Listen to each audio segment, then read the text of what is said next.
In the 41st millennium, hope is a liability. It is the crack in the armor through which despair floods, the whispered promise that precedes betrayal, the ember that chaos loves most to extinguish. The Imperium of man does not run on hope. It runs on blood, on faith, on the grinding certainty that humanity will endure because the alternative is extinction.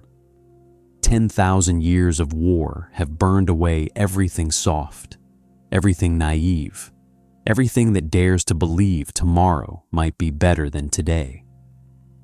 So when 6 streaks of colored light tore through the ash-choked sky above hive world Viridia Secundus and slammed into the rockcrete wasteland beyond Hive Primus's outer wall, nobody who witnessed it thought salvation. They thought new threat. Viridia Secundus was dying. It had been dying for 11 months, and ground between the iron teeth of a Wah that had descended from the void with the subtlety of an asteroid strike and the persistence of a geological event. 3 of the Hive City's 7 spires had fallen. The 94th Cadian shock troopers, what remained of them, held the outer wall with lasgun fire, prayer, and the particular brand of stubbornness that Cadia had bred into its people like bone density. Colonel Marin Voss had buried 4 of her company commanders in the last week alone. She was on her 5th cup of recaf and her 2nd box of Elcho sticks when the sky split open. It wasn't a warp breach. The astropaths would have screamed. It wasn't an orbital drop. No ship signatures on the auger arrays. No contrails. No heat bloom from atmospheric entry. It was simply a tear, geometric and precise, rimmed in light the color of something that had no name in Low Gothic, and through it came 5 enormous shapes and 6 smaller ones, trailing energy signatures that sent every auspex on the wall into shrieking contradiction. The 5 large shapes hit the wasteland outside the wall with the force of artillery impacts, each one sending up a geyser of pulverized rockcrete and toxic hive soil. The 6 smaller shapes landed in a rough cluster 200 meters from the wall's main gate, hitting the ground in fighting crouches with the practiced ease of soldiers. Colonel Voss raised her magnoculars. What she saw made her set them down, then pick them up again, then set them down once more and turn to her Vox operator. "Get me Inquisitor Crane," she said, in the tone of a woman who has decided that whatever she's seeing is above her pay grade. "Now. Don't explain. Just get his Jason Lee Scott hit the ground and rolled, coming up in a defensive stance with his power sword already drawn, red armor gleaming against the gray hellscape of Viridia Secundus like a wound in the world. 5 years of martial arts, 2 years of Power Rangers, and 1 very bad Tuesday had prepared him for a lot. A dying industrial city under siege by something that smelled like rust and violence had not been covered in training. "Sound off!" he barked. "Yellow, here." Trini Kwan landed beside him, daggers materializing in her hands, her eyes already scanning the terrain with the rapid assessment of someone who has been doing this long enough to make it automatic. Black. It's standing. Zach Taylor came down hard on his left, axe in hand, doing what he always did in the first seconds of a new crisis, dancing slightly on the balls of his feet, burning off adrenaline through movement. Pink, here. Kimberly Hart's power bow was in her hands before she finished speaking. An arrow knocked, tracking the massive silhouettes visible through the smoke and haze. Blue, present. Billy Cranston landed last among them, and while the others were already in combat mode, Billy was doing something different. He had one gauntleted hand pressed to the side of his helmet, running diagnostics, and the tone of his voice carried something that put Jason's teeth on edge. Not fear, worse than fear. Concern from Billy Cranston, the calmest person on the team, was a 5-alarm warning. "Tommy," Jason called. 40 meters to their left, the Green Ranger landed alone, cape snapping in a wind that smelled of promethium and decay. "Here," Tommy Oliver said. "But Jason, something's wrong. My morpher feels—" "I know," Billy said. "I'm seeing it too. Grid energy output is already down 6% from transit baseline and dropping. Whatever this place is, it's actively interfering with our connection to the Morphin Grid." He paused, and even through the helmet vocoder, the gravity in his next words was unmistakable. "This isn't interference like Rita causes. This is something fundamental to this universe. We need to understand it before we use our powers again, or we risk—" The wall's main gate ground open with a sound like a cathedral bell being struck by a wrecking ball. And 40 soldiers in gray flak armor and distinctive Cadian pattern helmets poured through, laser guns leveled, screaming in a language that the Rangers' communicators struggled to parse.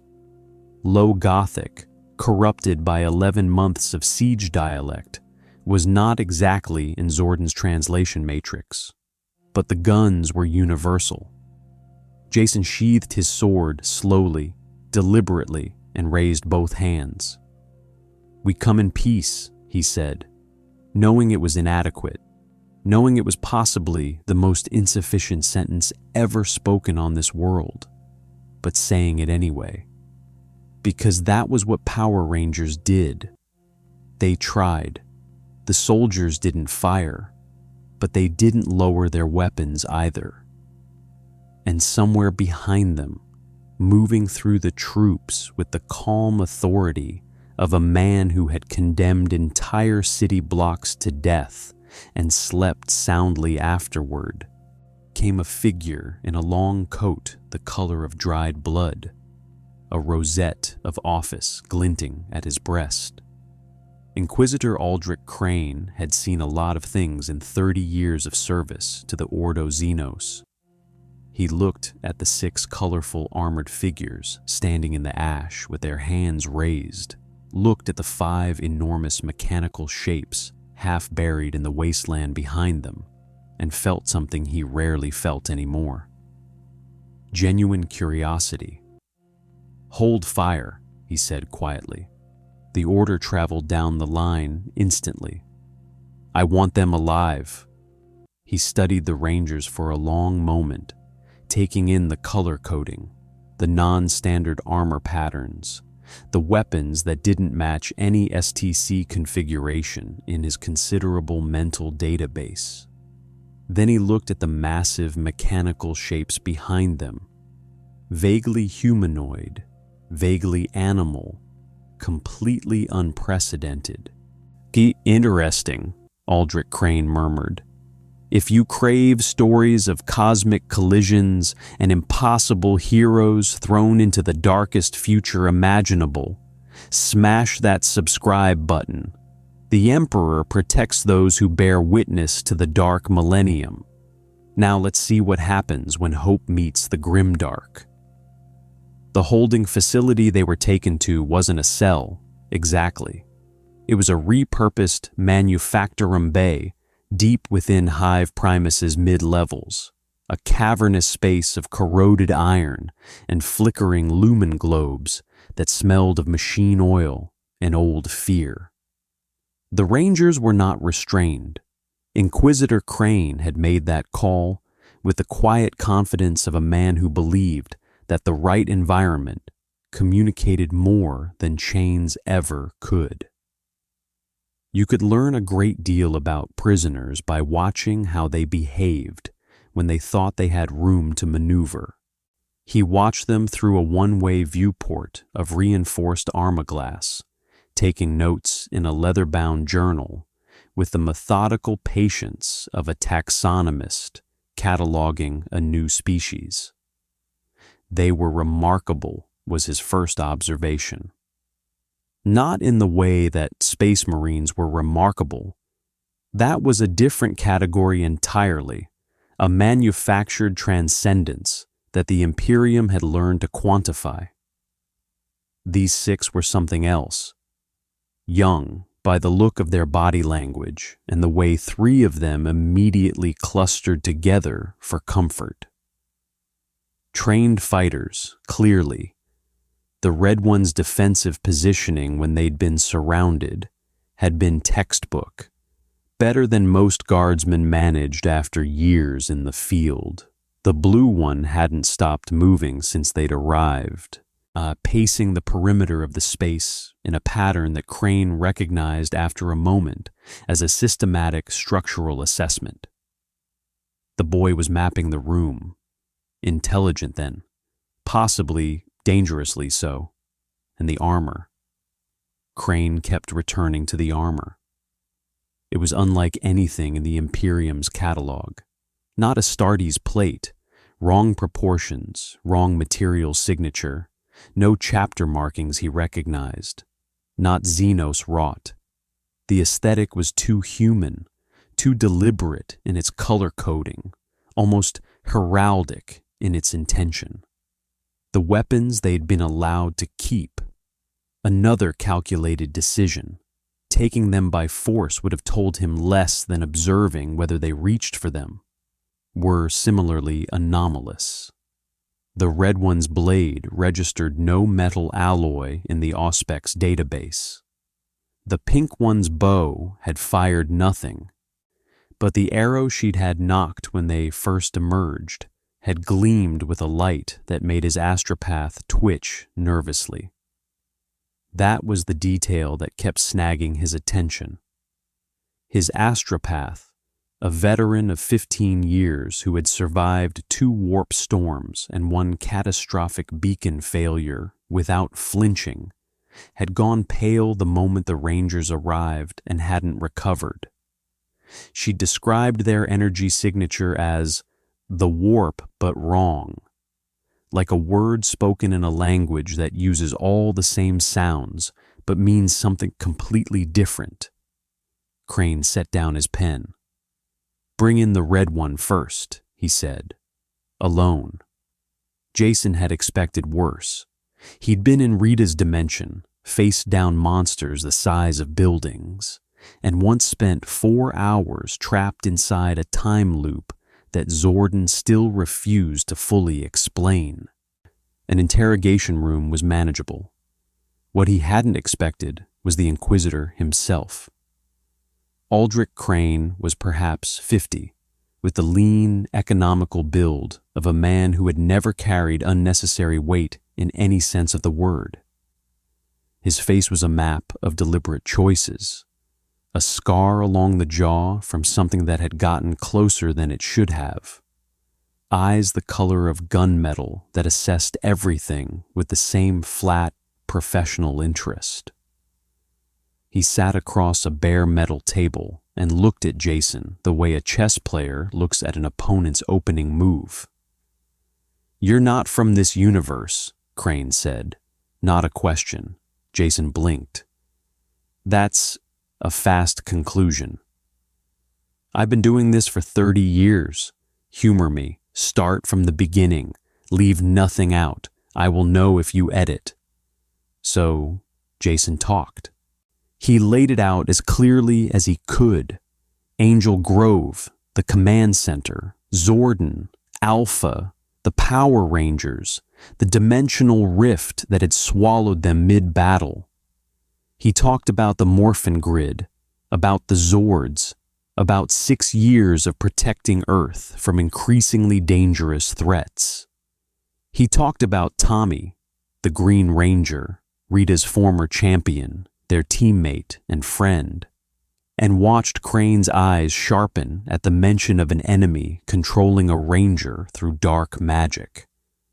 When he finished, Crane was quiet for a long moment. "You fight monsters," he said finally. "Giant ones." "Yeah, with giant robots.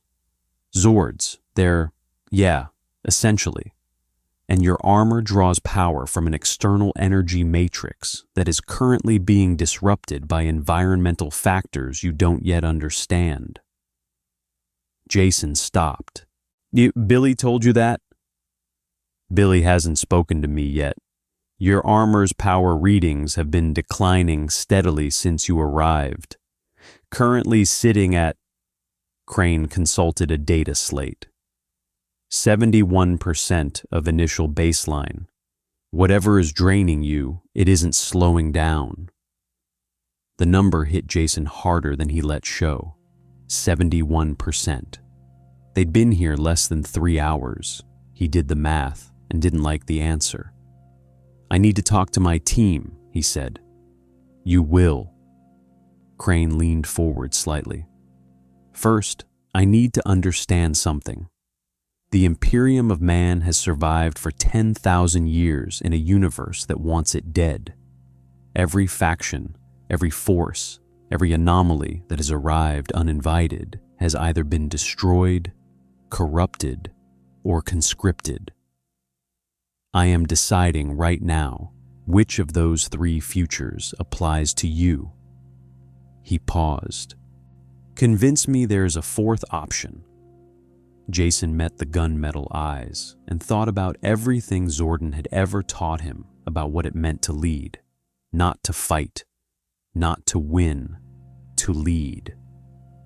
"We're not your enemies," he said. "We're not your weapons either. We're 6 people trying to get home. But we're also Power Rangers. And wherever we are, whatever universe this is, if there are people being hurt and we can stop it, we will. That's not a threat. It's just who we are." Crane studied him for a long, unreadable moment. Then he stood, straightened his coat, and moved to the door. "The orcs will reach the secondary wall by dawn," he said, without turning around. "We'll continue this conversation after that, if you're still alive." He paused with his hand on the door. "The blue one, he's working on something in there." Isn't he?" Jason said nothing. Crane almost smiled. "Tell him the interference pattern peaks at 17-minute intervals. It might help with whatever he's building." The door opened. "Get some rest, Ranger. The 41st millennium doesn't offer much of it." Billy Cranston had not slept. Sleep was a resource to be allocated strategically, and right now every cognitive cycle he possessed was more valuably spent on the problem that was quietly terrifying him in ways he hadn't yet shared with the team. He'd constructed a makeshift diagnostic array from components he'd found in the manufactorum bay. Discarded Mechanicus relay parts, a cracked Auspex unit that one of the guards had left behind, and 3 items from his own belt that he was reasonably certain he could reassemble later. The Inquisitor's guards had watched him do it with expressions ranging from suspicion to reluctant fascination. He'd ignored them. He always ignored people when the math was this important. The math was very bad. At current drain rates, assuming no further morphing, the team had approximately 9 days of power remaining before the Morphin Grid connection degraded below functional threshold. 9 days before the morphers became decorative. 9 days before 5 Zords became the universe's most expensive lawn ornaments. 9 days before 6 teenagers in a universe that made no biological or physical sense became 6 teenagers. Full stop. But that assumed no further morphing. And Billy had heard the orcs. Even deep in the hive's mid-levels, the sound carried. A low, rhythmic percussion that wasn't quite drumming and wasn't quite the sound of an army marching, and was somehow both simultaneously the wah, the collective psychic and physical momentum of an orc war host in full cry. It vibrated through the rockcrete walls at a frequency that the human body registered not as sound, but as dread. Billy had measured it on his improvised array and found that it, too, interfered with the Morphin Grid. Not as severely as the background warp radiation, but measurably, as if violence on this scale had its own frequency, and that frequency was fundamentally hostile to everything the Morphin Grid represented. He pressed his fingers to the surface of his morpher and tried to feel the connection to the grid the way Zordon had taught them. Not technically, not analytically, but intuitively, like pressing your hand to a wall and feeling the warmth of sunlight on the other side. What he felt instead was cold, distant, like the grid was there, somewhere, but separated from him by something vast and hungry that was very slowly eating the signal. "You should sleep," Trini said from beside him. She'd been watching him work for 2 hours without commenting, which was one of the things he appreciated most about her. "In approximately 9 days, sleep will be the least of our concerns," Billy said. He told her the math, quietly, so the others wouldn't hear. Jason needed to stay sharp. Kimberly was already anxious. Zach dealt with fear by performing confidence, and right now that performance was holding the team together. And Tommy... Billy paused on Tommy. He'd been watching Tommy since they arrived. The Green Ranger had said less than usual, which for Tommy in a crisis situation was a meaningful deviation from baseline. He sat apart from the group, helmet off, staring at his morpher with an expression Billy recognized from 6 months ago, in the weeks after Rita's spell had been broken. That particular quality of stillness that meant Tommy Oliver was fighting something internal and losing on points. Trini absorbed the 9-day timeline without visible alarm, which was also one of the things Billy appreciated about her. "Options?" she asked. 3. First, we find a way to close ourselves off from the warp interference, create a kind of psychic insulation around our connection to the grid. Theoretically possible. Practically, I don't yet have the tools or the understanding of this universe's energy mechanics to attempt it." He held up 2 fingers. "Second, we find an alternative power source in this universe that is compatible with the Morphin Grid. Something that could supplement or replace what we're losing." He paused.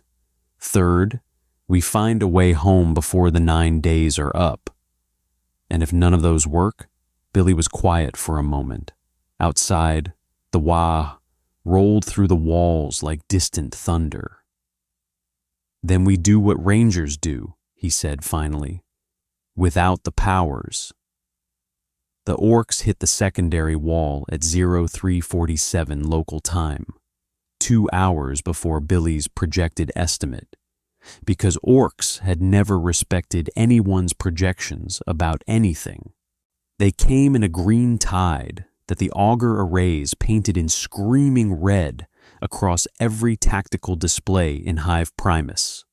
40,000 bodies moving with the chaotic, terrifying efficiency of creatures for whom war was not a strategy, but a biological imperative.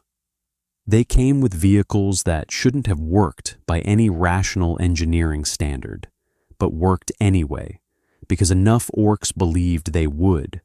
Great ramshackle constructions of salvaged metal and raw aggression that crossed the wasteland at speeds that defied their apparent structural integrity. They came with guns that roared like animals and blades that caught the hive's floodlights and threw them back in jagged fragments.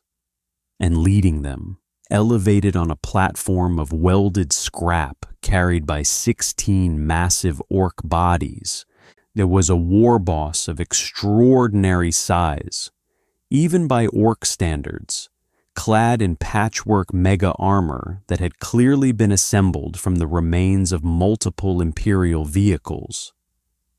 He was pointing at the wall with a power claw the size of a ground car and bellowing something that the Vox systems translated imperfectly as a combination of tactical instruction and ecstatic joy.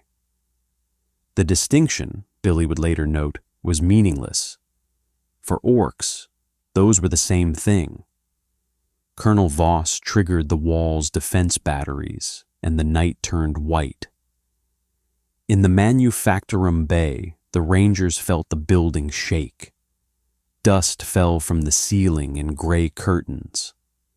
The guards exchanged looks that said everything about how 11 months of siege had recalibrated their understanding of normal.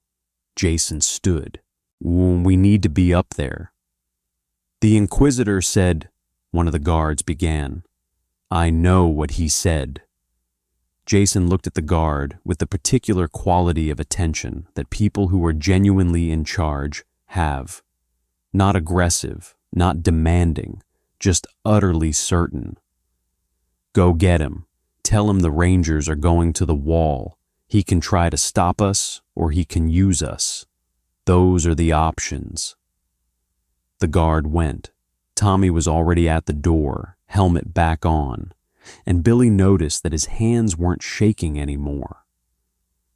Whatever internal battle Tommy had been fighting in the dark, the sound of an external one had apparently settled it.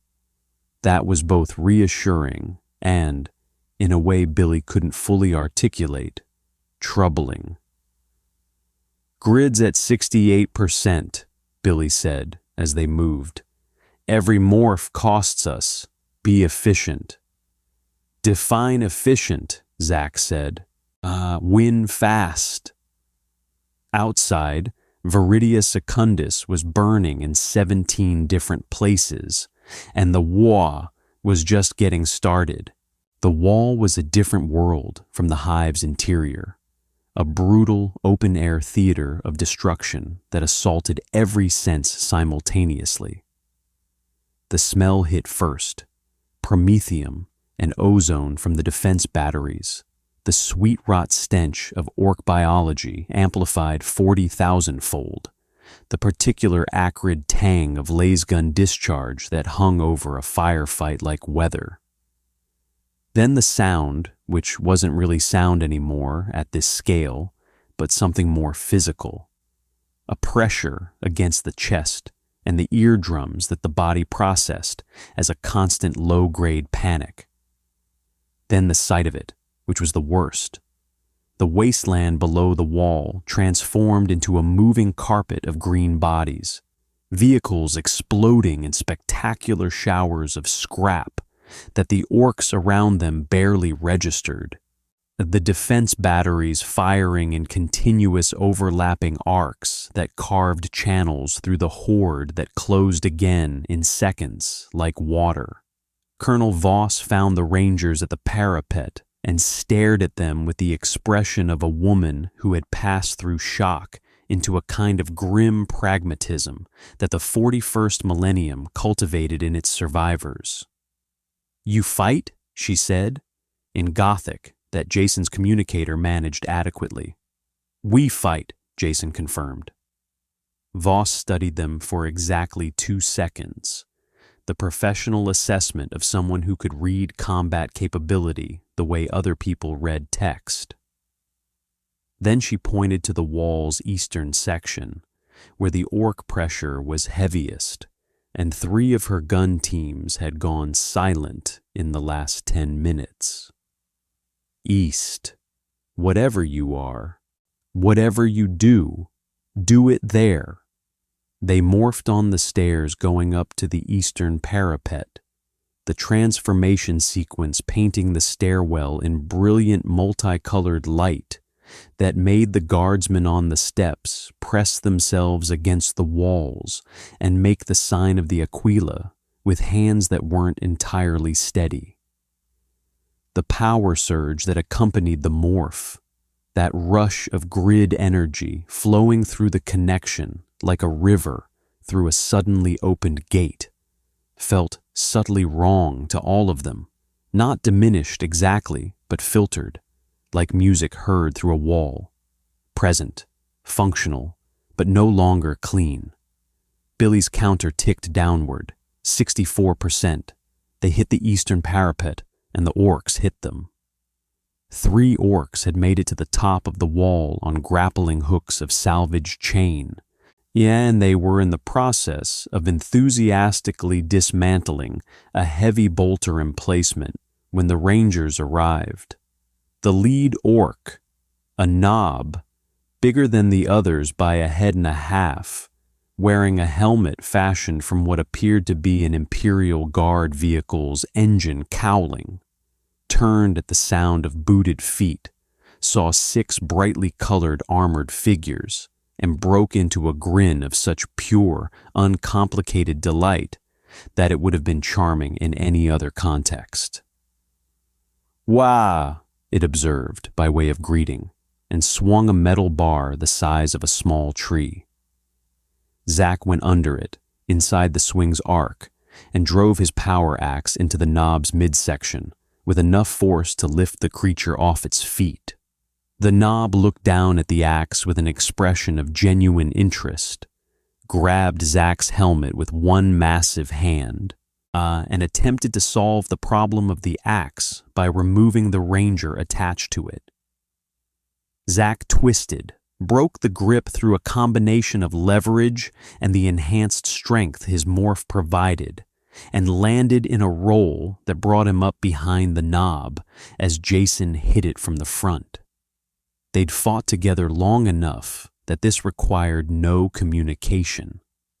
Jason's power sword traced a precise arc, while Zack's axe came around from the opposite direction, and the knob sat down heavily and did not get up, which for an orc represented a fairly significant injury. The other 2 orcs charged simultaneously. Trini took the left one with a double kick combination that drove it backward into the parapet wall. The creature hit the rockcrete with enough force to crack it, bounced off, and came back swinging, because orcs. She met the return swing on crossed daggers and felt the impact travel through her arms like a car crash. The creature's raw physical strength, even by lower-tier orc standards, operating at a level that required her to actively engage every advantage the morph gave her. Kimberly put 3 arrows into the right one from 20 feet away. The first 2 it barely noticed. The third, charged with the particular crystalline energy of her power bow, struck the junction of its armor at the throat, and the orc went down with an expression of mild surprise. The engagement had taken 40 seconds. Below them, 40,000 orcs continued their assault with complete indifference to the fate of their 3 companions on the wall. "Efficient enough?" Jason asked Billy. "Ask me after I recalculate the drain," Billy said. And there was something in his voice that suggested he already had, and the answer wasn't encouraging. Inquisitor Crane arrived on the eastern parapet 7 minutes into the engagement, flanked by 2 acolytes and his astropath, who was pressing her fingers to her temples with the expression of someone receiving a migraine directly from the universe. He watched the Rangers work for 4 minutes without speaking, Watch Jason coordinate the wall's remaining gun teams through a combination of example and gesture that crossed the language barrier through sheer tactical clarity. Watched Kimberly's power bow pick priority targets from the mass below with a precision that his own snipers couldn't match. Watched Tommy move through a section of the wall that had been partially breached with a fluid violence that Crane recognized as genuinely elite close combat capability. "Verdana," he said to his astropath, "the energy signatures, still consistent?" The astropath nodded tightly. "The same as before, my lord. Warp adjacent, but fundamentally different. It's like hearing a choir singing in a language with no words for sin." She paused. "Something is listening to them, though. Something in the Imperium has noticed the frequency." Crane filed that information in the category labeled "Problems that will become critical before I'm ready for them." "And the large constructs, the ones in the wasteland?" "Dormant, but the same signature, stronger." Below, the war boss had noticed the colored lights on the eastern parapet. Crane watched the enormous creature redirect its platform, pointing at the wall with its power claw, bellowing something that made the orcs around it surge toward the east with renewed enthusiasm.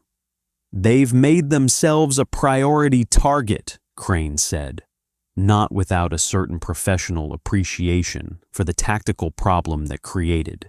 He keyed his Vox. "Colonel Voss, redirect battery 3 to western suppression. Leave the east to our guests." A pause. "And ready the Zord activation protocols." Voss's voice came back with the particular flatness of someone who has stopped being surprised. "Sir, we don't have Zord activation protocols." "Then write them," Crane said. "Quickly." On the parapet, Tommy had stopped moving. Crane watched him.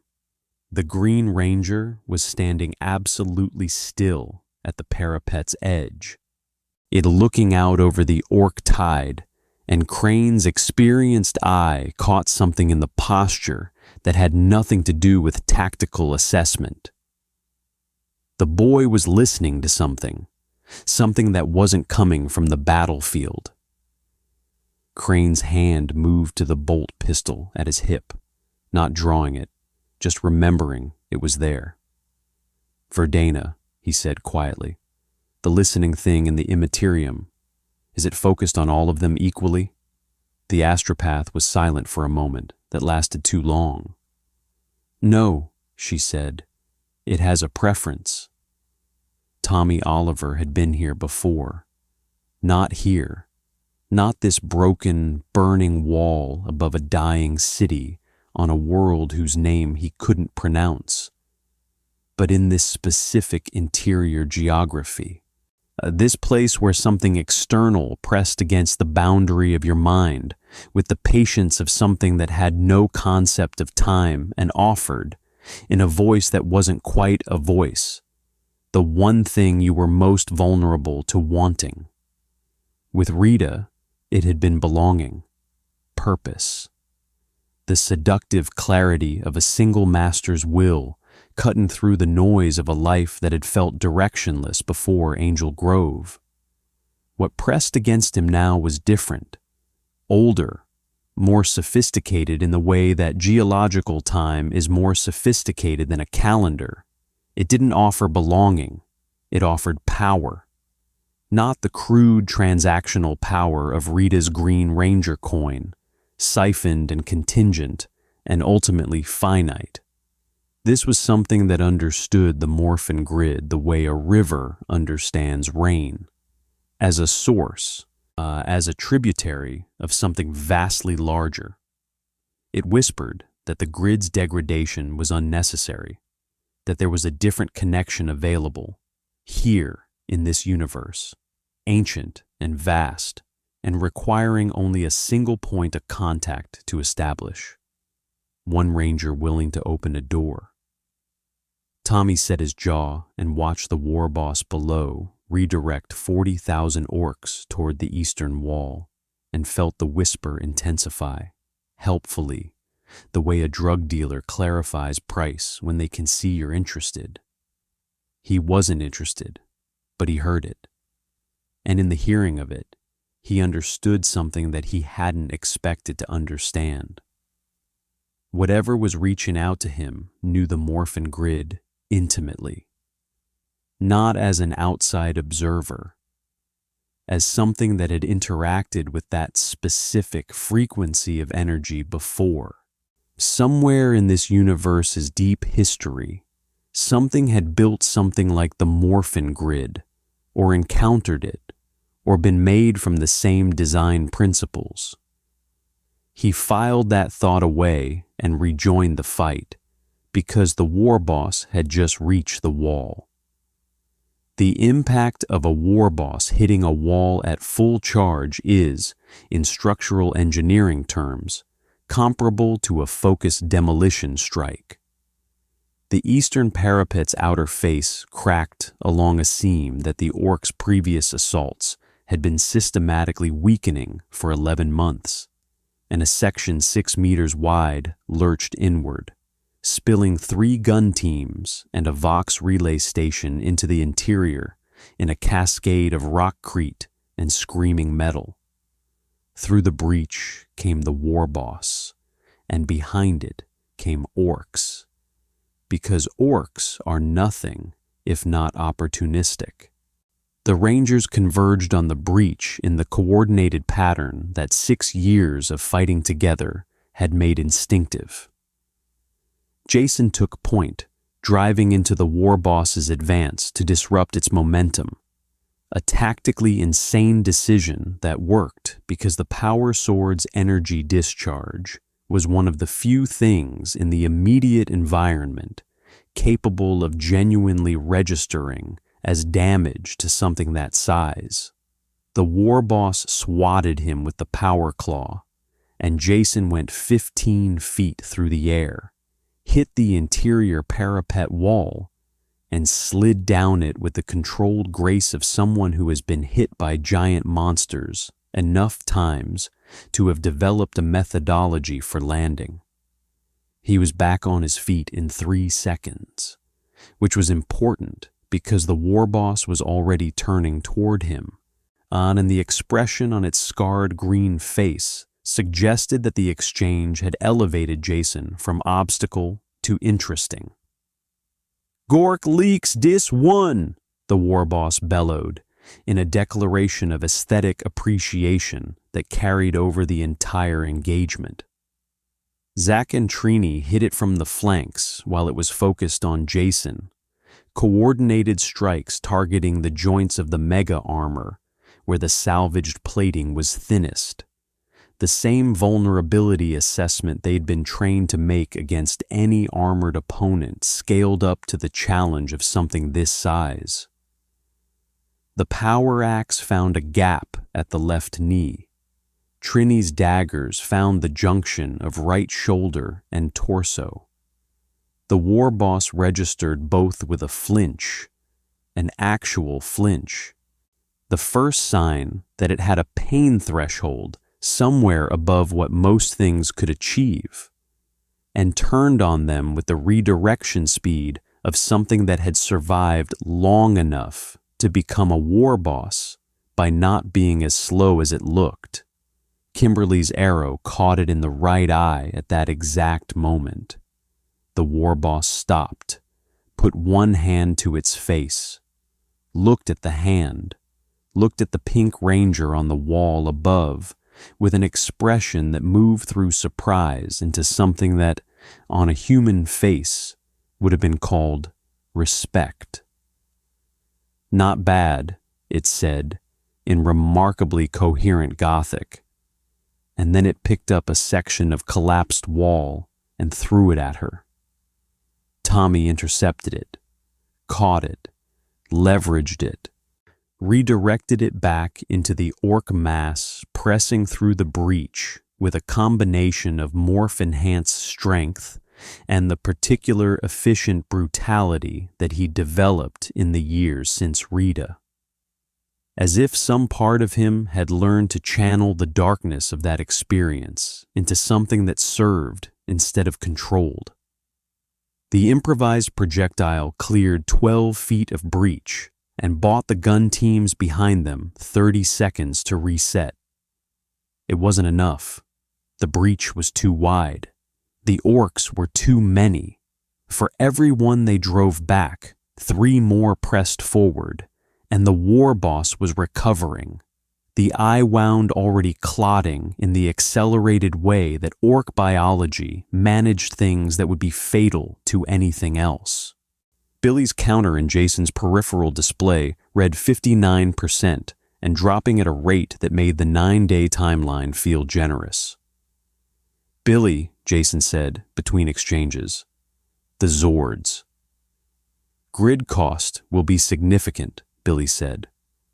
"Forming Megazord from cold start in a degraded grid environment, I estimate 12 to 15% drain for the formation sequence alone. What's the alternative math?" Billy was quiet for exactly the time it took to put an orc knob through the parapet wall with a palm strike. "Without the Zords, we lose the breach in approximately 4 minutes. With the Zords, we lose 14% of our remaining grid energy, but hold the wall."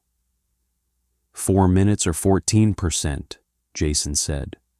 "Yes." The war boss had found its feet again and was looking at Tommy with a fixation that had escalated past tactical assessment into something personal. Jason made the call. "Zords, individual deployment, no combination yet. Billy, Kimberly, cover formation. Everyone else, hold the breach for 60 seconds. What happened next was, by any measure, one of the more remarkable 60 seconds in Viridia Secundus's 11-month siege. The mastodon, the saber-toothed tiger, the triceratops, the pterodactyl, and the tyrannosaur rose from the wasteland in sequence, each emergence preceded by a ground tremor that the guardsmen on the wall registered as a new attack before the shapes resolved against the burning sky. They were enormous, not Titan enormous, not the scale that the Mechanicus's god machines operated at, but large enough to fundamentally change the geometry of the engagement. Large enough that the orc tide's front edge recoiled instinctively before orc psychology reasserted itself and turned recoil into fascinated aggression. The war boss stopped mid-swing and looked at the Tyrannosaur Zord striding across the wasteland toward the wall. "Wah!" it said, in a tone that this time conveyed something entirely different from battle joy. Something closer to the orc equivalent of aesthetic appreciation at scale. Colonel Voss, on the western parapet, watched her auger displays repaint themselves around 5 new massive contacts and said nothing for a long moment. Then, "All batteries, coordinate fire with the Zords, target orc concentrations away from the constructs." A pause. "And someone get me Crane." Inquisitor Crane was already watching from the eastern parapet, hands clasped behind his back, astropath at his shoulder. "My lord," Verdana said quietly, "the thing in the Imperium, the one that was listening." She pressed her fingers harder to her temples. "It's not listening anymore." Crane looked at her. "What is it doing?" "Moving," she said. "Toward us." The craft world came out of the webway 3 hours after the orc tide broke. It didn't come as a craft world, not the vast crescent-shaped world ships that the Eldar sailed between stars like prayers between gods.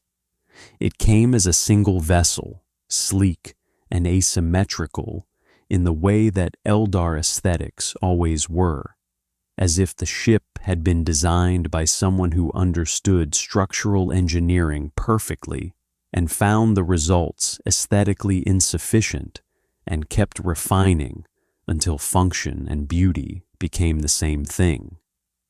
It dropped from the webway portal above Viridia Secundus's northern hemisphere and held position at low orbit, running no weapon systems, broadcasting on no Imperial frequency, doing absolutely nothing that constituted an act of war.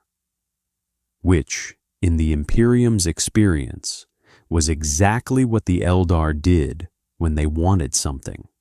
Inquisitor Crane received the contact report in the Wall's command post, where he was simultaneously reviewing Billy's technical assessment of the Morphin Grid, Colonel Voss's after-action report on the night's engagement, and a cup of recaf that had gone cold an hour ago. He set down all three. "They're hailing us," his Vox operator said, with the tone of someone reporting something that shouldn't be possible. "In Gothic, clean Gothic, no accent." "Of course they are," Crane said. He picked up the recaf, found it cold, set it down again. "Put it through."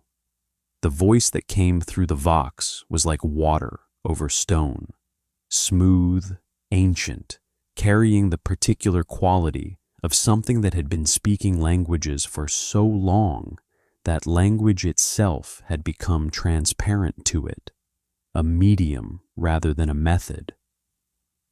"Inquisitor Crane, we are not here for you." A pause, precisely calibrated.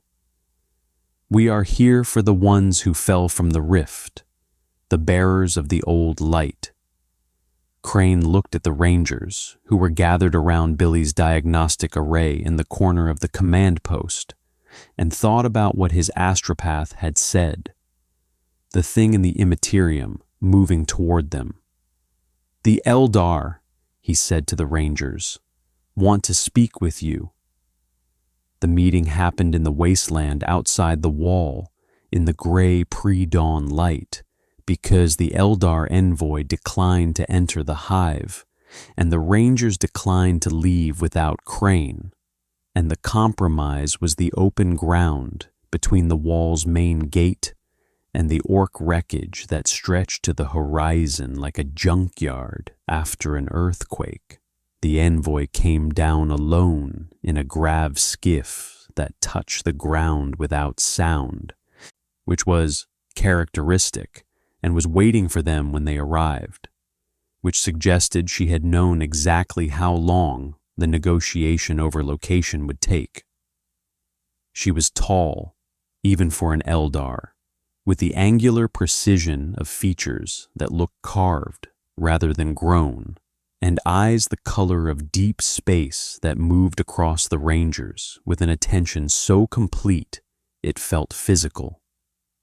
She wore the robes of a Farseer, the psychic hood, the rune-inscribed mantle, and carried a witchblade at her hip with the ease of something that had never needed to draw it quickly because it had always known in advance.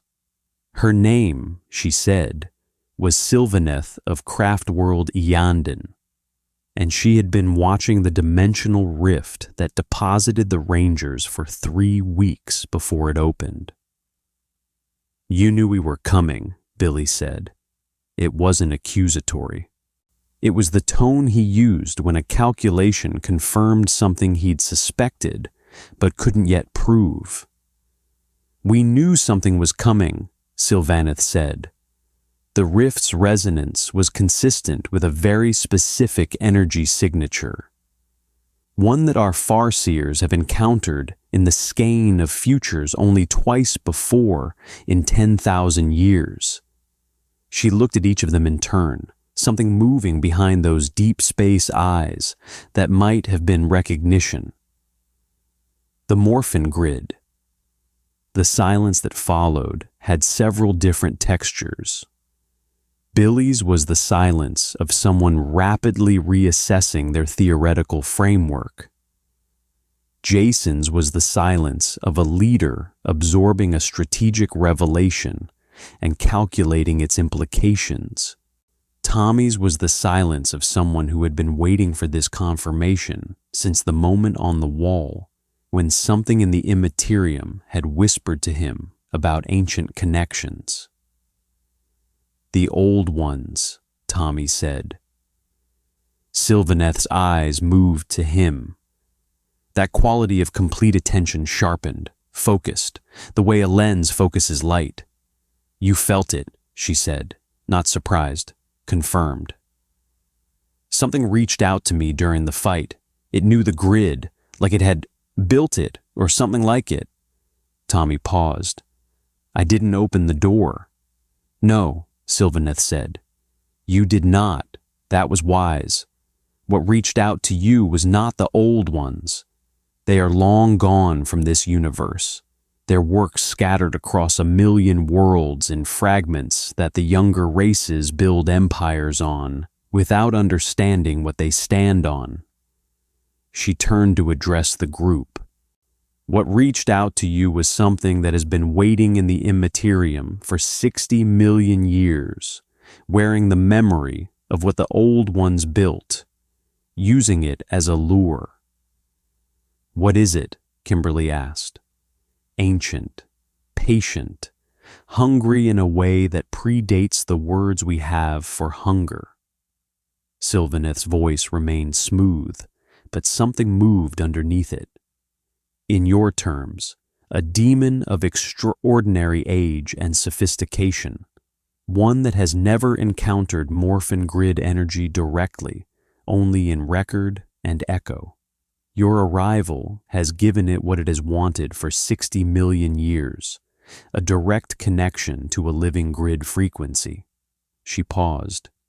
"It intends to consume that connection, all of it, leaving nothing of your power and very possibly nothing of your minds." Billy's hand went to his diagnostic array. "The drain," he said. "It's not just the warp interference. It's been feeding," Sylvaneth confirmed, "since you arrived. The background warp radiation is incidental. This entity is the primary source of your grid degradation." Jason processed this with the focused calm of someone who had learned that the scope of a problem didn't change what you had to do about it, only how quickly you had to do it. "Can we stop it?" "Perhaps." Sylvaneth reached into her robes and produced a rune-carved disc of wraithbone. Ivory pale, warm to the eye in a way that had nothing to do with temperature. "The old ones left traces throughout this galaxy. Resonance points were their original designs, including the predecessor to what you call the Morphin Grid, left impressions in the physical universe. Iondan's farseers have mapped 3 such points within this system." She held out the wraithbone disc. "They will guide you to the nearest one. If your grid can resonate with an old one remnant, it may be able to purge the parasitic connection this entity has established, seal the feeding channel." "And if it can't?" Trini asked. "Then the entity consumes your grid connection entirely, at which point it will have access to energies it has not possessed in 60 million years, and this sector of the galaxy will become considerably more problematic than it already is." Sylvaneth said this with the equanimity of someone for whom galactic-scale catastrophe was a professional consideration rather than an abstraction. Crane, who had been standing 6 feet back and listening with the controlled expression of a man filing everything for later processing, spoke for the first time. "And what do the Eldar want in return for this information?" Sylvaneth looked at him with a particular quality of Eldar attention that made humans feel like they were being read in a language they didn't know they were written in. The Rangers reach the resonance point and purge the entity's connection. In doing so, they will generate a grid pulse that the entity will be forced to respond to. She paused. We want to be in position when that happens. The entity has debts to Eondon that predate your Imperium by epochs. You want to use them as bait, Crane said. I want to use the situation, Sylvaneth said. There is a distinction. Jason looked at his team. 5 helmets. The 5 people he knew well enough to read through body language alone. Billy was running calculations. Trini was watching Sylvaneth with the careful assessment she gave anyone she wasn't sure she trusted yet. Zach was looking at the wraithbone disc with the expression he wore when something fascinated him, despite his better judgment. Kimberly had her arms crossed and her weight shifted back, skeptical but listening. Tommy was looking at the horizon, jaw set, some internal argument resolved into something quiet and certain. Jason took the wraithbone disc. We're not bait, he said. We're Rangers. There's a difference. Sylvaneth almost smiled. On an Eldar farseer, it looked like light changing angle. Yes, she said. I know. The resonance point was 300 kilometers south of Hive Primus, beneath the ruins of a settlement that Viridia Secundus's records listed as Hab Cluster Mortis Tertius, a name that someone in the administratum had assigned with either prophetic accuracy or very poor taste, because the cluster had been dead for 600 years before the orcs arrived and showed no signs of having been anything other than bleak during its operational period. It existed now as a field of collapsed prefabricated structures slowly being reclaimed by the toxic soil, half buried in the gray particulate that passed for dirt on a hive world, indistinguishable from 10,000 similar ruins scattered across Viridia Secundus's scarred surface. Indistinguishable, except that Billy's improvised diagnostic array recalibrated using Sylvaneth's wraithbone disc as a reference frequency and showed a reading at its location that made him stop walking and stare at his instruments for 15 seconds without speaking. Billy, Jason said.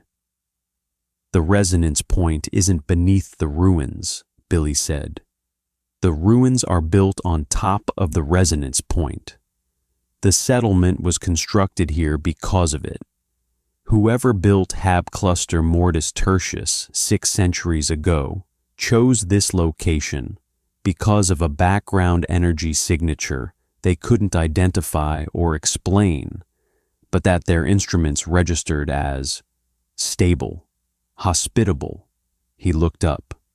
The Old One's remnant has been providing a low-level psychic stabilization field for 600 years, and nobody knew.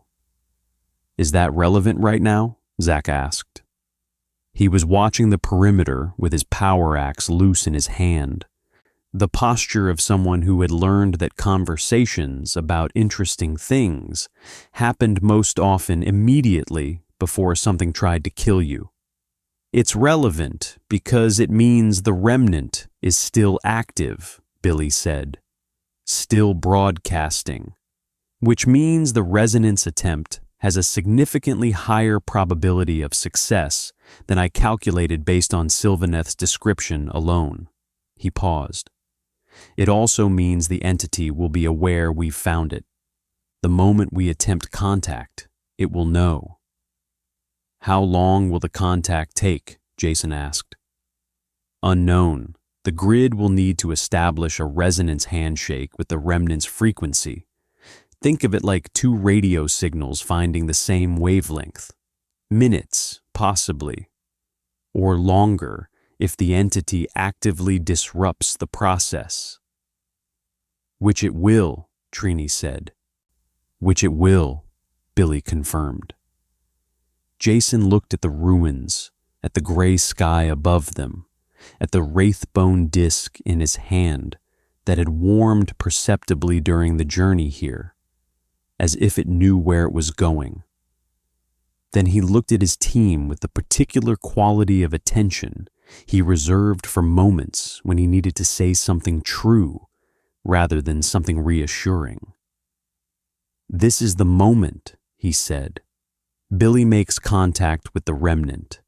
We hold the perimeter and keep the entity from disrupting him long enough for the resonance to establish. Crane's people are positioned at the outer perimeter." He glanced at the Inquisitor, who stood 20 feet away with his acolytes in a tactical cluster that suggested he'd done perimeter defense in ruins before. "Sylvaneth's vessel is in position overhead." He looked at Tommy last and held the look. "You okay?" Tommy met his eyes. "The whispering stopped when we found this place," he said. "Like it knows the game changed." A pause.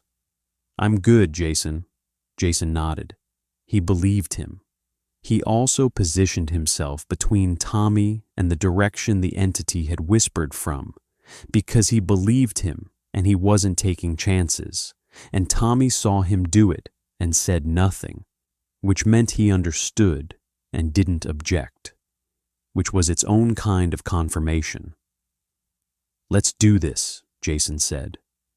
Billy knelt at the center of the ruins, where the wraithbone disk pulled most strongly, like a compass at a pole, and pressed both gauntleted hands flat against the ground. What he felt was old.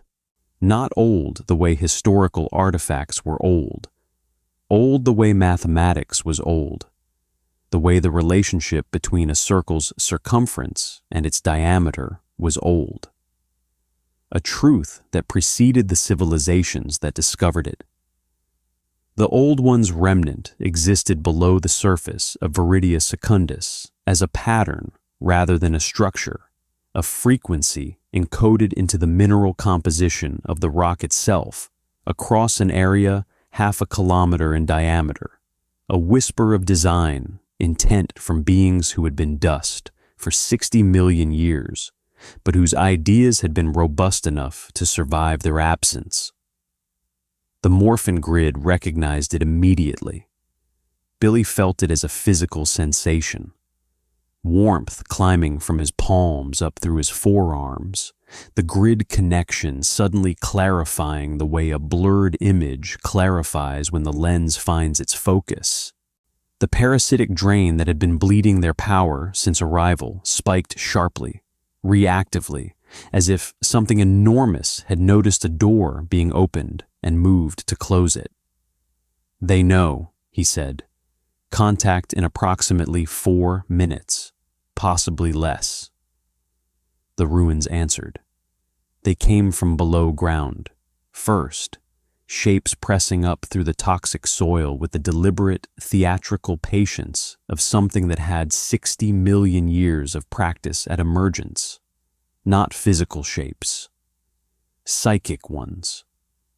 The entity's manifestation in real space was a distortion of local reality, a place where the air thickened and the light bent wrong, and the background radiation of the warp surged through the thinning membrane between immaterium and physical space, with the pressure of something vast leaning against a door. Then they came from above. Demons. Not the sophisticated singular entity, its foot soldiers, aspects of itself given temporary physical coherence in a location where the boundary between realities was thin enough to permit it. They came in 3 waves, each more coherent than the last, the first barely more than animated distortion, the second possessing enough physical substance to interact with the world, the third arriving as shapes that the human eye interpreted through the lens of fear and produced things with too many joints and not enough faces. The Rangers met them at the perimeter of the ruins with 6 years of practiced coordination and the particular advantage of beings whose power source was fundamentally incompatible with demonic energy. Morphin Grid and warp power occupied the same frequency range the way matter and antimatter occupied the same space. Violently. Zack's power axe passed through a third-wave demon, and the demon came apart at the contact point, the grid energy in the weapon acting as a solvent on the warp matter coherence holding it together. The demon did not enjoy this. Neither did the 3 demons behind it, who had witnessed it and recalibrated their approach, splitting to flank rather than advance directly.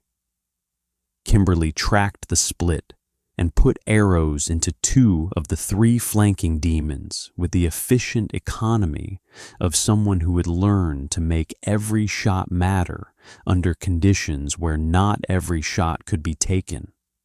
The 3rd reached her before she could knock again, and she met it with her bow as a melee weapon, the grid-charged composite frame proving considerably more effective against warp-coherent matter than any conventional material would have been. Trini was managing the south perimeter alone, which was the kind of tactical situation that would have overwhelmed most soldiers, and which she handled with the systematic calm of someone who had made peace with difficult odds long before she ever put on a morpher. Her daggers moved in patterns that the demons couldn't fully anticipate, not because they were random, but because they were precisely calculated, and the calculations were faster than the demon's ability to adapt. Jason was at the breach point where the entity's manifestation was strongest, where the air was thickest and the light was worst, holding the line between that distortion and Billy's kneeling figure with his power sword in both hands, and the focused stillness of someone who has decided that this position will be held regardless of what it costs. And Tommy was fighting something different from the others, and Jason could see it in his peripheral vision. The demon that had found Tommy wasn't a foot soldier. It was older, more coherent, and it wasn't attacking. It was speaking. Standing at the edge of the ruins perimeter in a shape that kept almost resolving into something recognizable before sliding away again, and speaking to Tommy in a frequency below audible sound that Jason could feel in his back teeth. "Tommy," Jason said, without turning from the breach, "talk to me." "It's offering the door again," Tommy said. His voice was completely steady. "Same offer. Let it through. Grid fully restored. Entity retreats." A pause. "It's lying, by the way. I can tell it's lying because when Rita lied to me, it felt exactly like this.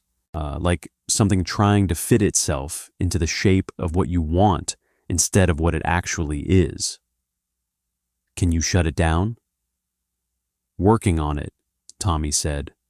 And then the Green Ranger's power, the Dragon Coin's particular shade of grid energy, always slightly apart from the others, always carrying that history of use and reclamation, flared brilliant emerald in the gray ruins, and he hit the ancient demon with everything he had.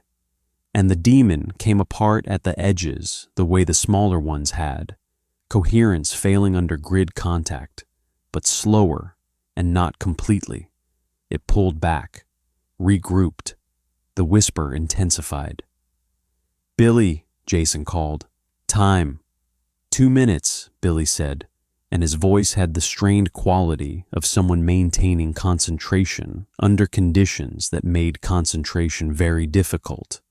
The remnant is responding.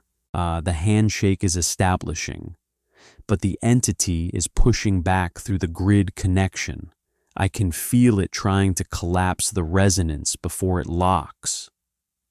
The breach point surged. The air split.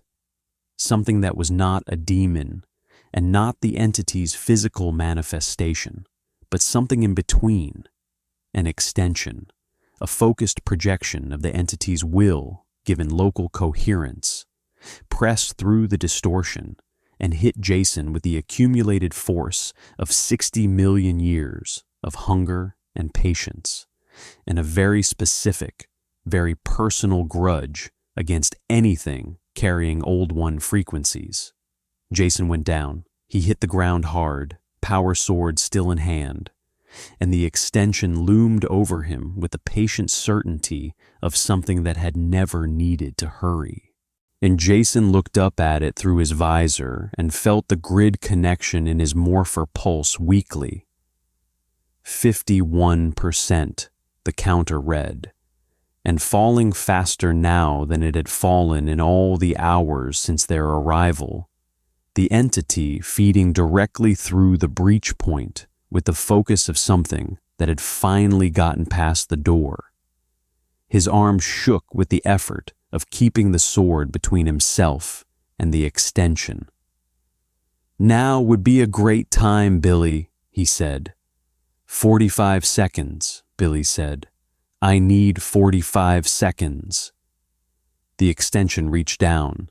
Zach hit it from the left, Trini from the right. Kimberly's arrow caught its center mass. Tommy drove through it from behind with the dragon shield absorbing the feedback of direct warp contact that would have incapacitated anything without that specific protection. 4 rangers hitting one target simultaneously with everything they had left, and the extension staggered, coherence fracturing at the impact points, and Jason found his feet. 45 seconds had never felt longer. The 45 seconds passed the way. 45 seconds pass when something ancient and hungry is trying to eat your soul. Not linearly, not with the clean progression of a countdown, but in surges and stutters. Some moments compressed to pure instinct, and others stretched to the terrible clarity of a held breath. Billy felt them all. He felt Zach go down at the 30-second mark. Not out, not incapacitated, but driven to one knee by a demon that had reconstituted itself faster than the grid contact should have permitted, which meant the entity was actively accelerating their regeneration, spending its own reserves to maintain pressure. He heard the impact through the ground, registered it as data, filed it in the category of things he could not address without breaking the resonance handshake, and kept his hands flat against the soil and his focus on the frequency matching process that was the most complex thing he had ever attempted. The Old One's remnant was extraordinary. Not in the way that Zordon's technology was extraordinary. That was human adjacent, comprehensible in its engineering logic, even when the scale exceeded anything Earth had produced. This was different. The resonance pattern embedded in Viridia Secundus's bedrock operated on principles that Billy's analytical framework could track without fully understanding, the way you could follow the melody of music in a language you didn't speak. It was a design philosophy encoded in frequency, the idea that defenders should be empowered from within their environment, that the universe itself should be capable of recognizing those who fought for it and lending them coherence, stability, strength. It was, he realized with a particular quality of revelation that comes when a very large piece of a very old puzzle fits into place, exactly what the Morphin Grid was. Not similar to it, not parallel to it. The same idea, expressed in a different universal language, by minds so vast and ancient that the difference in language was insignificant compared to the identity of the intent. The Morphin Grid was a child of the Old One's philosophy, not directly, not engineered by them, not seeded in Earth's dimension by deliberate design, but evolved from the same conceptual root. The way languages on opposite sides of a continent sometimes develop the same word for the same concept, because the concept is true, and truth finds its own expression.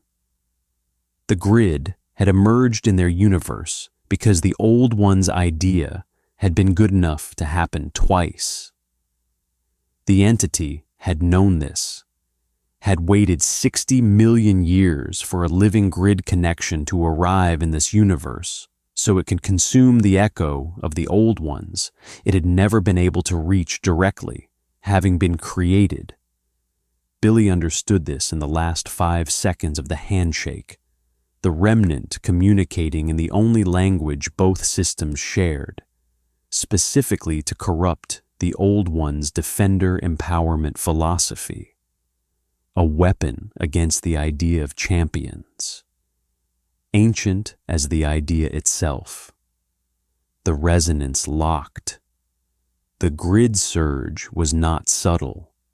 It began as warmth in Billy's palms and became, in approximately 1 second, something that redefined the word surge, the way a supernova redefines the word bright. The Old One's remnant and the Morphin Grid achieved resonance with the totality of 2 compatible systems, finding each other across 60 million years of separation, and the energy that released from that contact went outward in every direction simultaneously. Through the ground, through the air, through the membrane between real space and immaterium, through the grid connections of every morphed ranger in the ruins of Hab Cluster Mortis Tertius. Billy's counter spun, not down, up, 51% to 60 in the space of a breath, 60 to 74, 74 to 89. The rate of increase slowed as the resonance stabilized, the energy transfer finding its equilibrium, but it didn't stop. The Old One's remnant was vast, its reserves accumulated over 60 million years of patient, purposeless existence, and it was giving freely the way a river gives to a channel cut in its direction, because that was what it had been designed to do. The entity screamed, not in sound.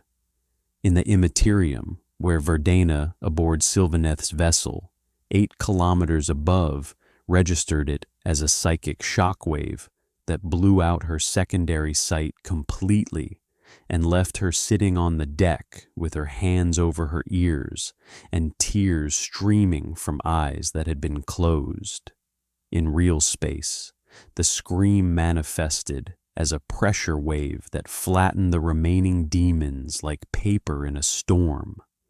Coherence stripped away. Warp matter dispersed. The foot soldiers unmade in the instant that their master's focused attention abandoned them to deal with the resonance pulse tearing through its feeding channel like fire through a tube. The extension above Jason dissolved. The distortion at the breach point collapsed inward. The gray sky above Hab Cluster Mortis Tertius cleared suddenly and completely. The warp pressure that had been building since the entity became aware of the Ranger's arrival, releasing in a single moment that left the air tasting of ozone and something older. The particular clarity of a frequency restored to its proper signal. Jason lowered his sword and looked around. His team was standing. All of them. Zach was back on his feet, favoring his left side, but standing. Intrini had a long crack across her helmet's visor that she'd explain later as a demon's parting gesture on its way to dissolution. Kimberly had run through her arrows and was holding her bow in both hands like a staff.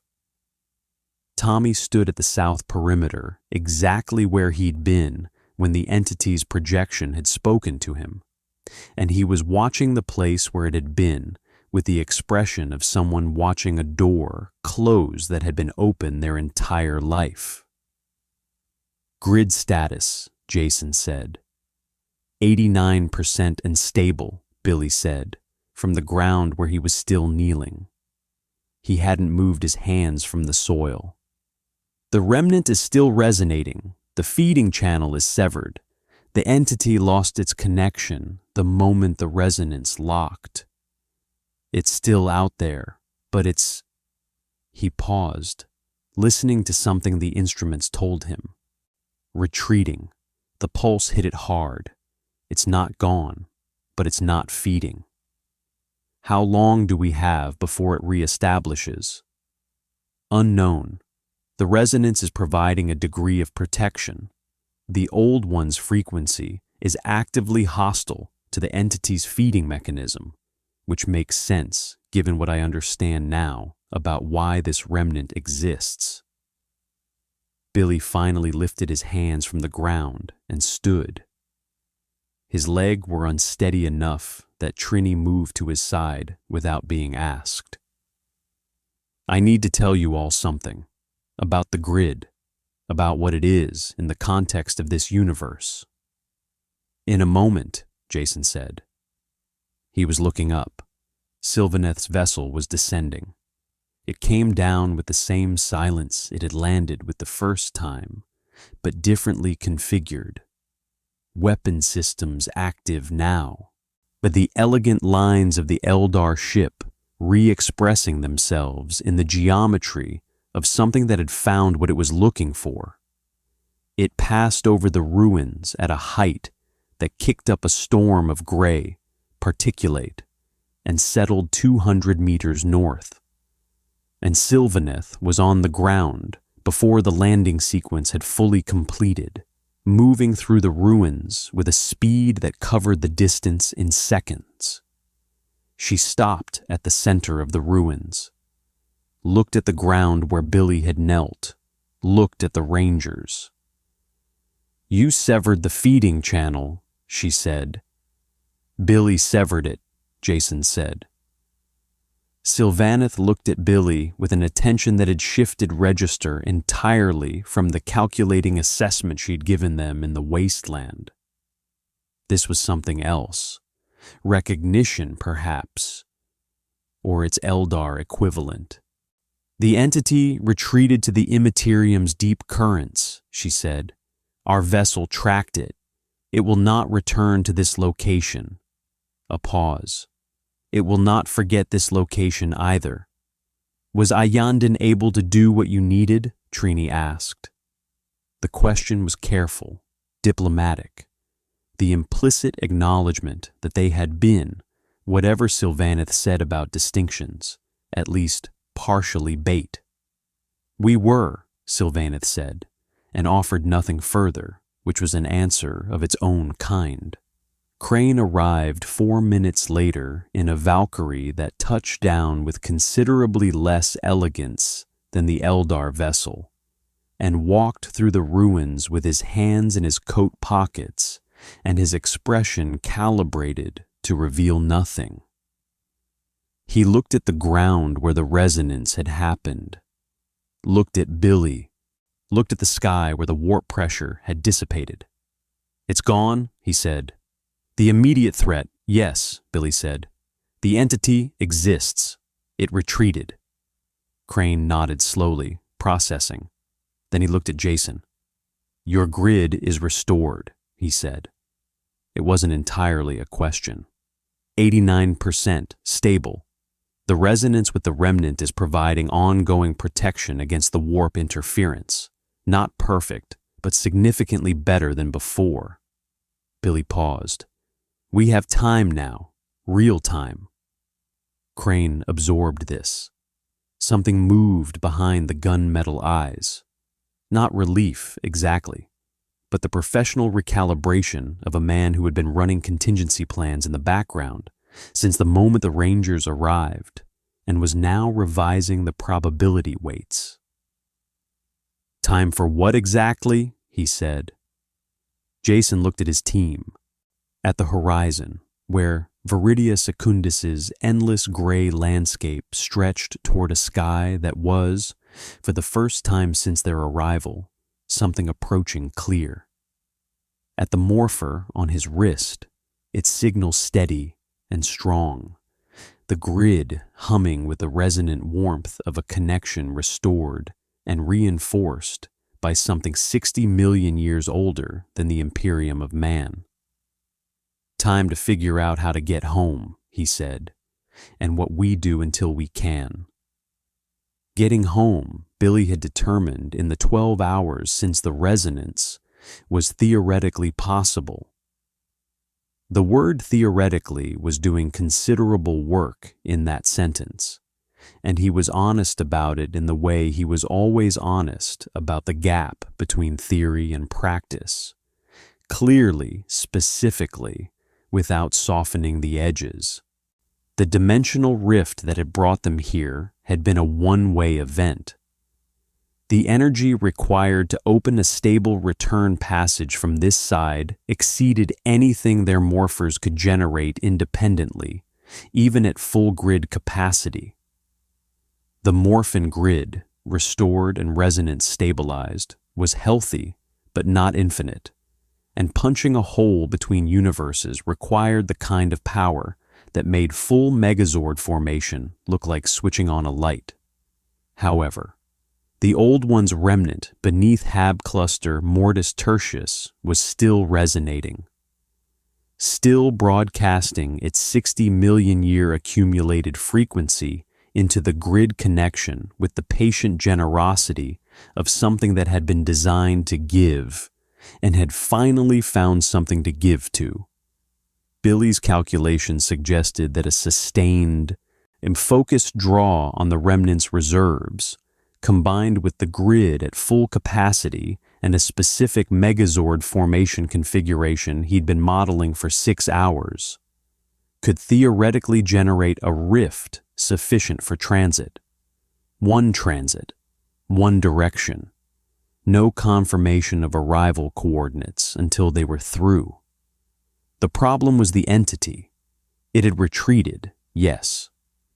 Sylvaneth's tracking had confirmed it withdrawing to the Immaterium's deep currents, which for a being of that age and sophistication was the equivalent of stepping back to reassess rather than fleeing in defeat. It knew what the resonance point was. It knew what the Rangers were. And if Billy's understanding of its nature was correct, a weapon designed against the old one's champion empowerment philosophy, then a moment where every living grid frequency in this universe was concentrated in a single point for a transit attempt was precisely the kind of opportunity it had been patient enough to wait 60 million years for. They would be completely vulnerable during the formation sequence. 30 seconds, maybe 40, where the grid's entire output was directed at the rift generation, and none of it was available for defense. Billy laid this out in the command post of Hive Primus's secondary headquarters, which Crane had requisitioned with the quiet authority of a man who requisitioned things for a living and waited for the team to process it. "So we need someone to hold off a 60 million year old demon while we form the Megazord and punch a hole home," Zach said. "In 30 to 40 seconds. Approximately, yes." "Cool," Zach said, in the tone he used when things were manifestly not cool, but pessimism wasn't going to improve them. "The Eldar," Kimberly said. "Sylvaneth said the entity has debts to Ayandin. That's why they came. Could they—" "I've already asked," Crane said, from the corner where he'd been standing in the particular stillness of a man who had been thinking hard about something for several hours. Sylvaneth's response was— he paused, selecting the right word with care. Conditional. Conditional on what? Jason asked. Crane looked at him with the gunmetal eyes that had been assessing the Rangers since the moment they arrived. As something had shifted in that assessment over the past 20 hours. Not softened exactly, but recalibrated. The Inquisitor, who had looked at 6 colorful armored figures in the wasteland and cataloged them as a threat to be managed, was looking at something different now, and the difference showed in the quality of his attention. "She wants the resonance point," he said. "Access to it. An Eldar presence on Viridia Secundus, protected by inquisitorial sanction, to study and maintain the Old One's remnant." He let that sit for a moment. "In 30 years of service to the Ordo Xenos, I have never sanctioned an Eldar presence on an Imperial world. The political consequences alone." "But you're considering it," Trini said. Crane was quiet for a moment that answered the question. "The remnant is real," he said. "Its properties are documented, repeatable, and of significant strategic value. A location that actively disrupts warp-based feeding mechanisms, that resists demonic coherence, is not a resource the Imperium can afford to ignore or allow to be destroyed through ignorance." He looked at Billy. "Your resonance established something permanent. The frequency is still broadcasting. It will attract attention." "Chaos attention," Billy said, "among others." Crane straightened his coat, the gesture of a man arriving at a decision he'd been approaching for hours. "The Eldar have 60 million years of context for what this remnant is and what it does. I have 30 years of field experience and an Auspex array. The mathematics of that comparison are not comfortable, but they're clear." "You're going to say yes," Jason said. I'm going to say yes," Crane confirmed, with the particular tone of a man who has made an uncomfortable decision and intends to own it completely. "Which means Sylvaneth will provide support during your transit attempt. Her vessel will engage the entity if it manifests during the 30-second window." "Will that be enough?" Kimberly asked. Nobody answered immediately, which was its own answers. They went back to the resonance point at 0200 local time, because the warp was thinnest in the hours before dawn on most Imperial worlds. One of those pieces of lore that shouldn't have made intuitive sense, and did anyway. In the way that many things in the 41st millennium operated on a logic that predated rational explanation.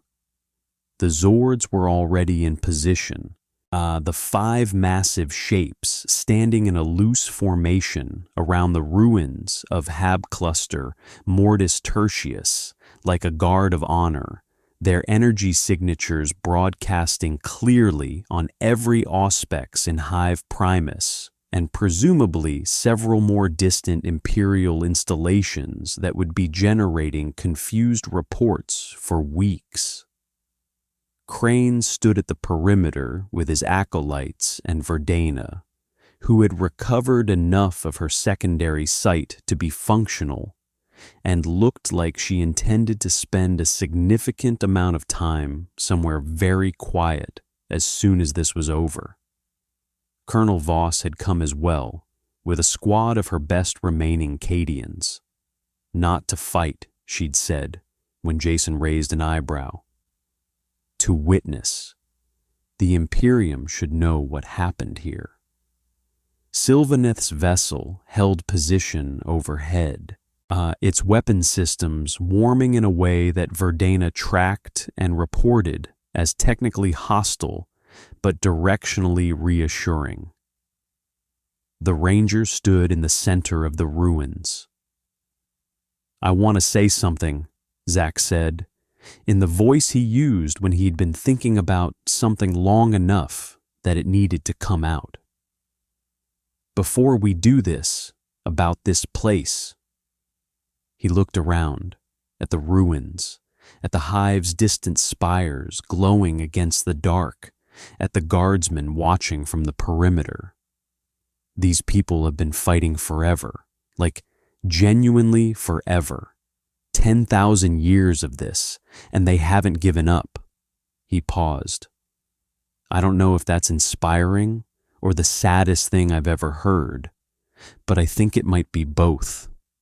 Nobody argued with that. "We helped," Trini said.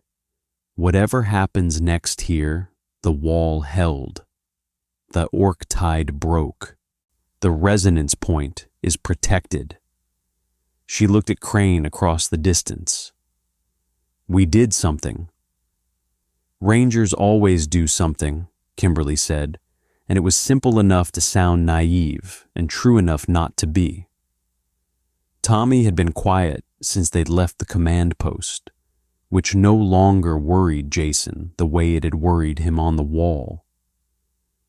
This was a different quality of quiet, settled, resolved, the interior silence of someone who had finished a conversation with themselves and arrived somewhere they could stand on.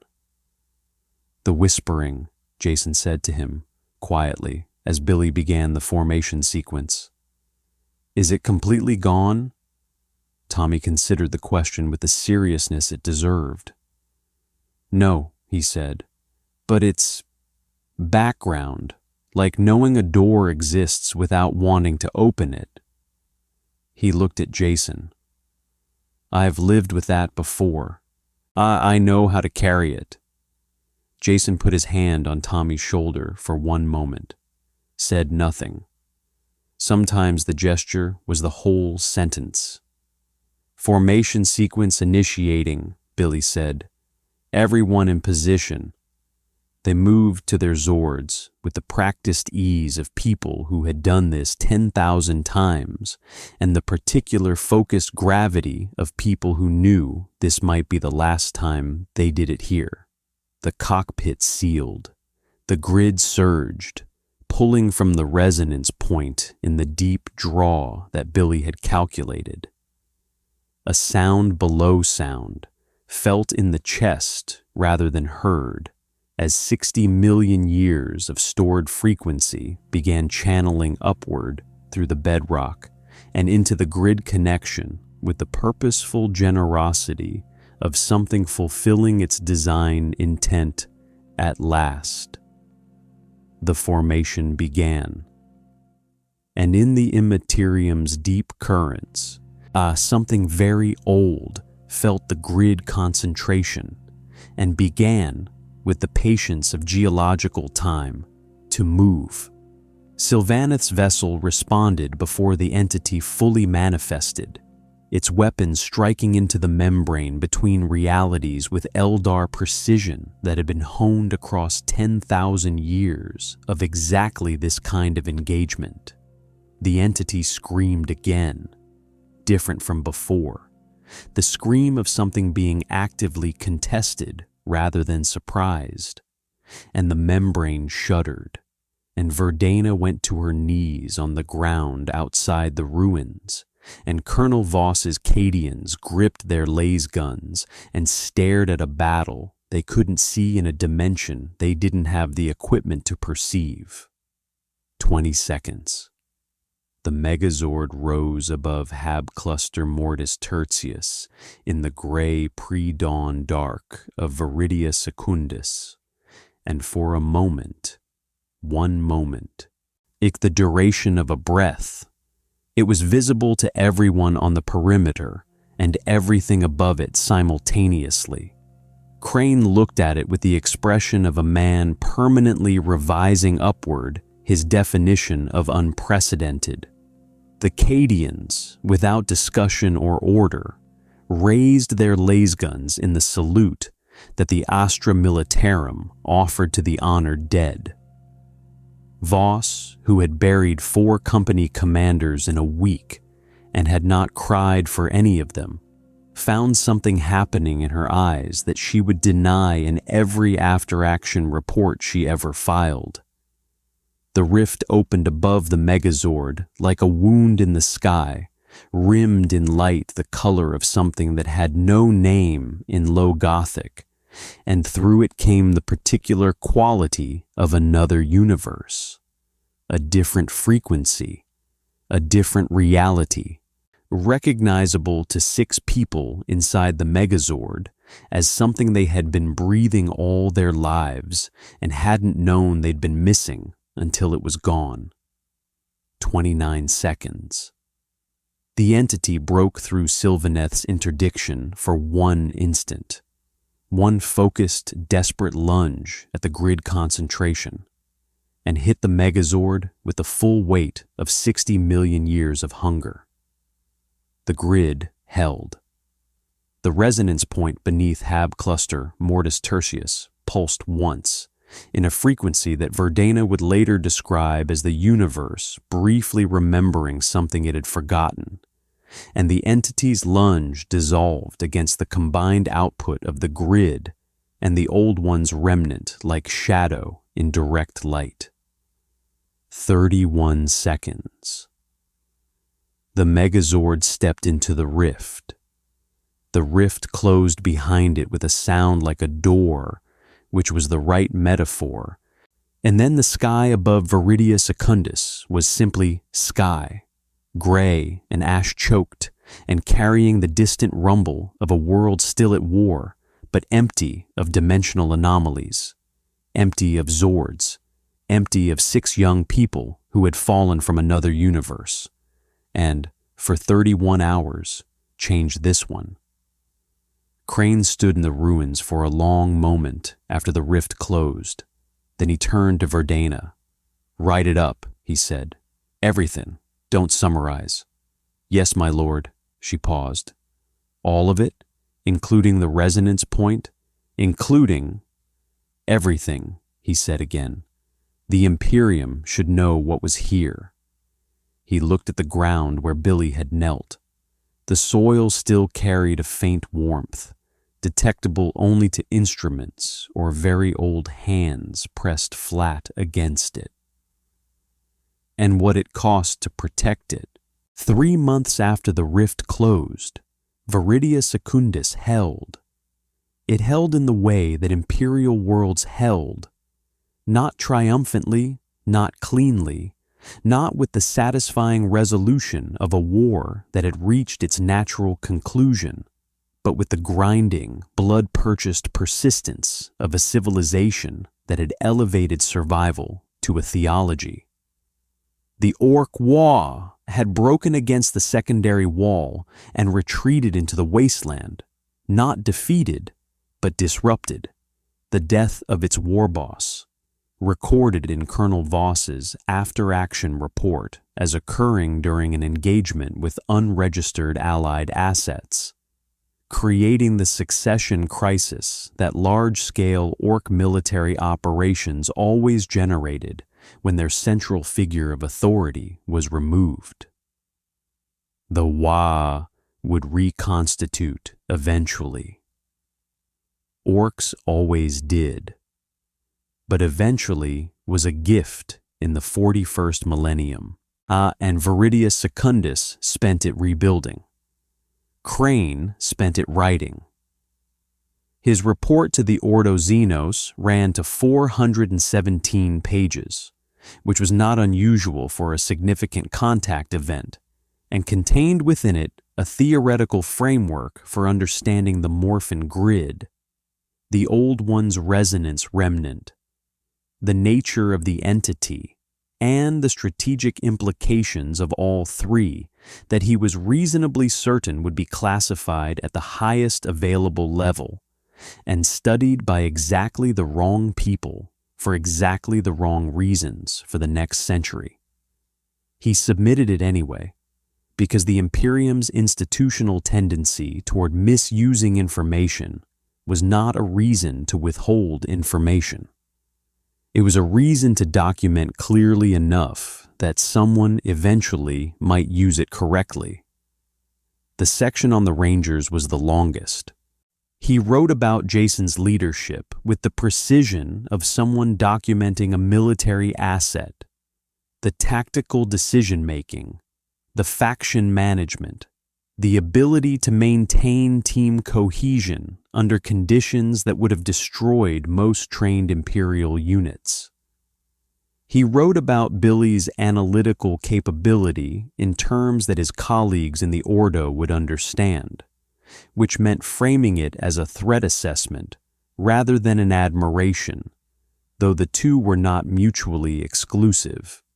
He wrote about Tommy with particular care, noting the entity's preference, noting the resistance, noting the specific mechanism of that resistance, the prior experience of external corruption, weaponized as immunity, and flagging it as a model worth understanding.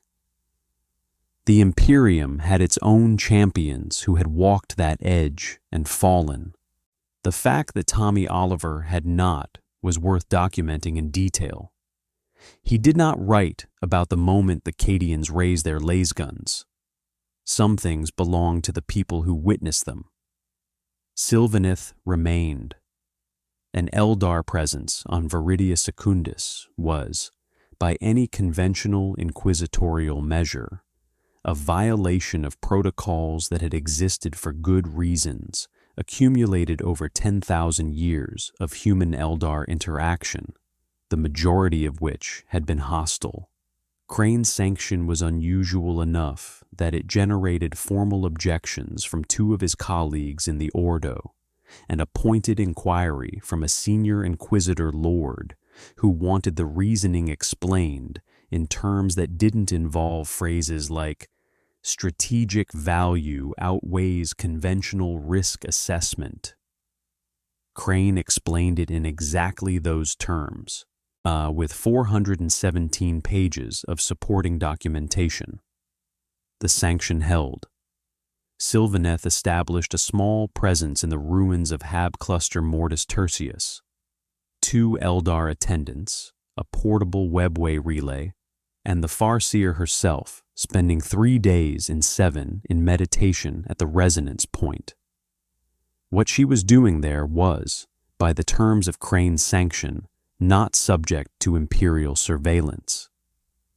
What Crane privately believed she was doing was communing with the Old One's remnant in ways that 60 million years of Eldar accumulated knowledge made possible, and 30 years of inquisitorial experience made him very interested in understanding. He left her to it. For now. The resonance point continued broadcasting. The warp pressure in Viridia Secundus's local space remained measurably lower than pre-Ranger baselines. Demonic incursion attempts in the months following the entity's retreat were fewer and less coherent than the system's historical average. None of this was proof of causation. All of it was consistent with the hypothesis that the resonance point's restored activity was providing ongoing systemic benefit. Crane added all of it to the report.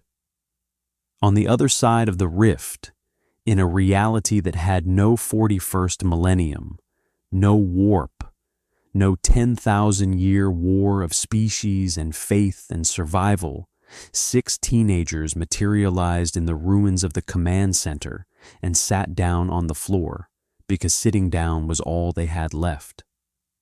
They sat there for a while. "Home," Kimberly said, and the word carried the specific weight of something that had never fully meant what it meant now. Jason looked at his morpher. The grid reading was stable at 91%, higher than the baseline they'd left with, the resonance having provided a net positive, even accounting for the formation sequence's draw.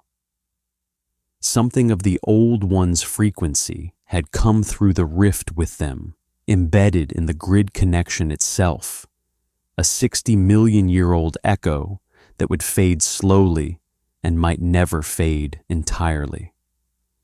He thought about what Billy had told them in the ruins, after the resonance locked, about the grid being a child of the old one's philosophy, about the idea of champions being true enough to happen twice. He thought about Colonel Voss burying her company commanders. He thought about Crane writing 417 pages so that someone eventually might use it correctly. He thought about a universe that ran on sacrifice and faith and grinding persistence and had never, in 10,000 years, found anything like what the six of them had. The particular power that came not from a coin or a crystal or a remnant in the bedrock, but from the choice to show up, together, again, regardless. He didn't say any of this. It was the kind of thing that was true whether you said it or not. Alpha's going to have questions, Zach said. Alpha's always got questions, Trini said. So do I, Billy said. He was looking at his morpher with the expression of someone who had looked at a familiar object and seen it differently and would never entirely see it the old way again. About the grid. About what it is, what it connects to, where it came from. I feel like we went somewhere and found out that something we thought we understood was bigger, older, more connected to everything than we knew. He paused. I don't think that stops being true just because we came home. Nobody argued with that either. Tommy was standing at the command center's shattered viewport, looking at the Angel Grove skyline in the early morning light. Real light, yellow-white sunlight from a star that had no business supporting this kind of life, and did it anyway. He had one hand pressed flat against the wall, and Jason recognized the gesture. The same gesture Billy had used at the resonance point, feeling for warmth on the other side. It's still there, Tommy said quietly. The connection to the remnant, faint, but there. He turned from the viewport. It remembers us. 60 million years old, and it remembered. Somewhere on Viridia Secundus, in the ruins of Hab Cluster Mortis Tertius, Sylvaneth of Craft World Eondon sat in meditation at the resonance point and felt, through 60 million years of stone and frequency, and the patient accumulated intent of beings whose names had passed beyond memory, the faint echo of a grid connection on the other side of a dimensional boundary. She stayed very still. Then she opened her eyes and looked at the gray sky above the ruins and permitted herself, alone, unwatched, the specific expression that Eldar Farseers reserved for moments when the future revealed itself to have been both exactly as calculated and entirely surprising. The Rangers were gone. The resonance remained.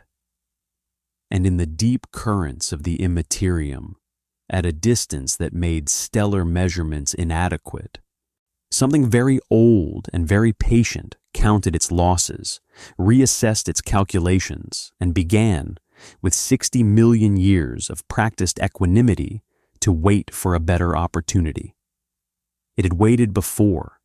It would wait again. In the 41st millennium, hope is a liability. Everyone who survives long enough learns this.